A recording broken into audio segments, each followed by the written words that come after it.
The following program is intended for mature audiences.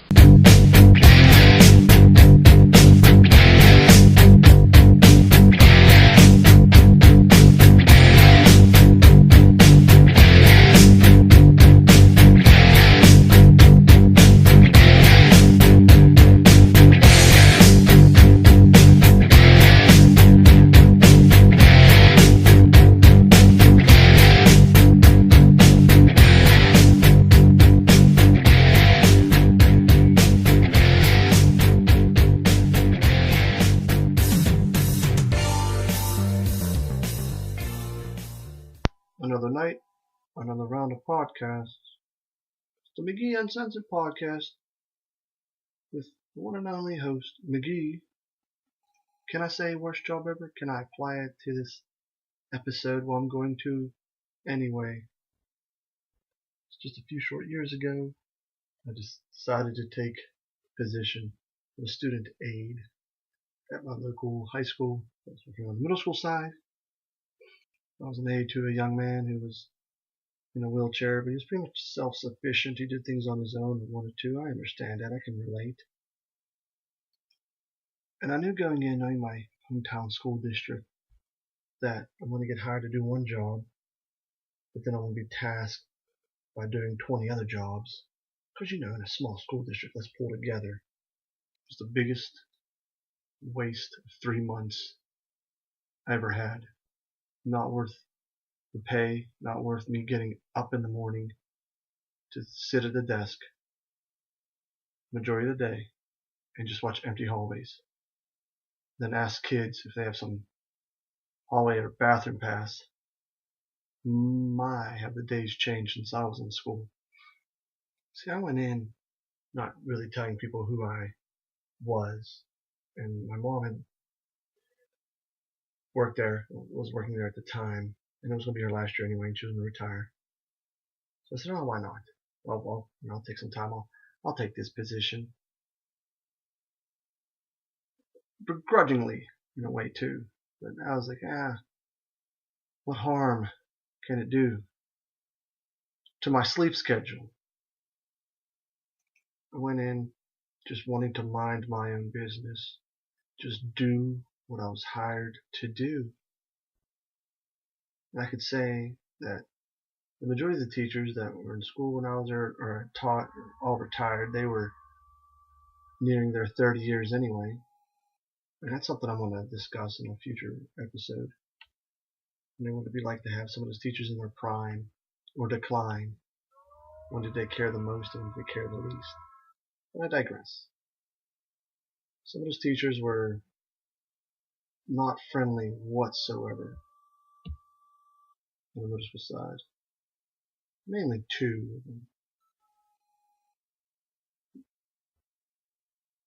It probably reflects in their teaching abilities as well. They probably suck. I mean, I know why I was there. I know why they needed the position of this so-called student aide for insurance purposes, liability purposes. I get that. But here I was, a man with 3 degrees, a master's degree to boot. Some of those teachers didn't even have master's degrees. Some of them probably got emergency certified because they saw an easy job to get because my school district will hire anyone. I don't think that when the hometown district hires people, they look at how will these people fit in a team dynamic. They just look at, we need to fill this position because nobody wants to work here. And I don't blame people for leaving.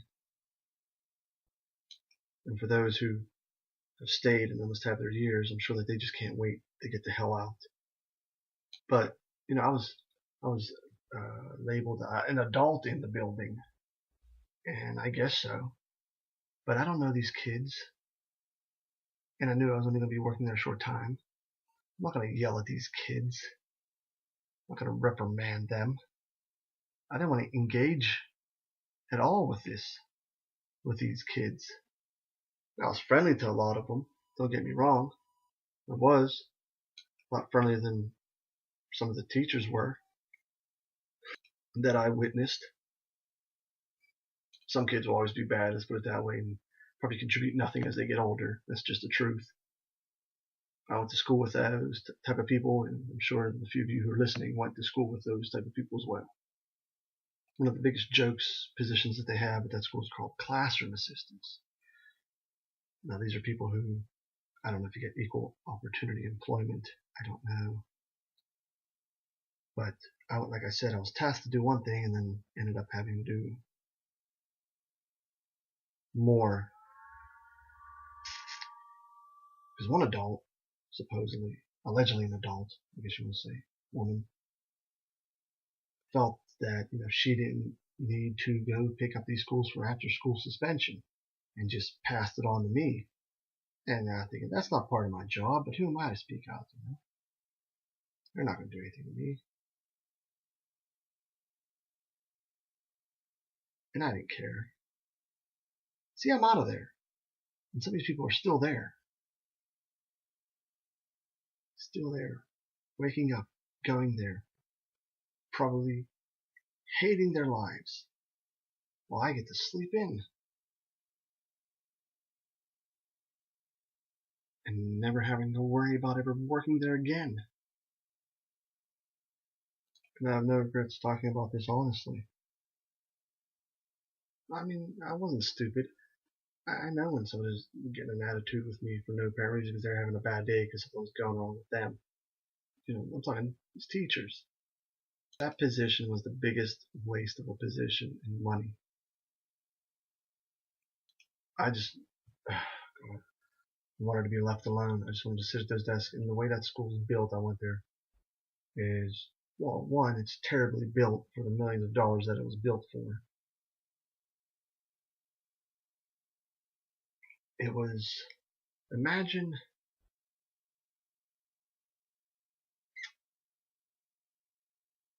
Lego set that is warped and you're trying to build something. That's what that school reminded me of. Never liked it. Always liked the old school. But yeah, that new school was a ripoff of taxpayer money for sure. For what the end product ended up being. And I know that kid that I was a student aide to. If you see me today, you won't remember me. I remember my name. I remember his.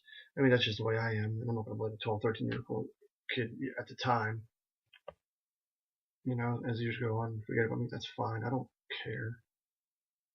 But I will never forgive or forget the treatment. There's one teacher there. She's an English teacher, I think, or whatever. She thought she was queen shit. I'm thinking to myself, nah, no, you're not. No, you're not. Because this district couldn't find anybody better to hire, and that's why they hired you. Pretentious. Probably talk behind my back. I couldn't care less. There's rumors and residents who want to push the district to merge and close. That's fine. I don't care. I don't care. As long as my taxes aren't affected that much, I don't care. Or if I get lower taxes, fantastic. All I heard at the time that there's these contract negotiations going on when I was working, and just heard some of the teachers bitch and complain about stuff. Go get a new job somewhere else then. Why stay in this district if you hate it so much? Because no other place will probably hire you, that's why. Oh, did I say I'm so glad that I'm not there anymore working, doing that? I mean, it was easy money, but it was such a boring job. Such a boring job. Ugh, terrible. The funny thing is I had a tire issue for one morning, and I stopped at a local gas station. And as I'm waiting outside for a ride to pick me up, one of the teachers had stopped at the gas station as well. It was a convenience store. And walked right past me without saying a word. Hilarious. Like I wasn't going your way. You're a terrible teacher in all the districts you worked in. Remember that. It's being in those types of situations to where you don't want to be nice anymore. You don't want to be cordial or go out of your way. Because you see how people truly are. You see how miserable they are going to their job. As soon as the bell rings, they're out. God forbid some kid needed extra help after school. That wasn't happening. And I know I was supposed to talk about worst job ever. I kind of did. But being in that situation and then in surrounding, just coupled and added on to just a miserable time. I really didn't care that much. Because I knew I was out there in a couple months. I was there for 3 months. They've been there for years, and they got years more to go before their retirement. So who's laughing now?